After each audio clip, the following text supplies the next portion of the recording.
Hey, my name's Zach. If you want to take one image and make layers out of it, it's actually a really easy process in Photoshop, and I'm going to show you how to do that now. So I have my superhero picture loaded here. Now I want to separate him as a different layer than the background.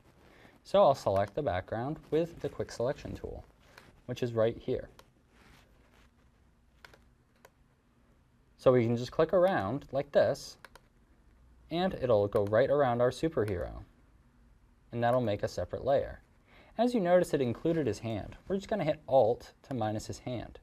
And perfect. And Alt to minus his face. That looks great. So we're going to hit Control X. You can't miss this hand either. So we'll hit Control X, and then we'll make a new layer here, and hit Control V. Now it got a little bit offset, so we'll have to go to the Move tool, and we can move this in order to be back where it was. So my name's Zach, and I just showed you how to make layers on your Windows PC. Thanks for watching.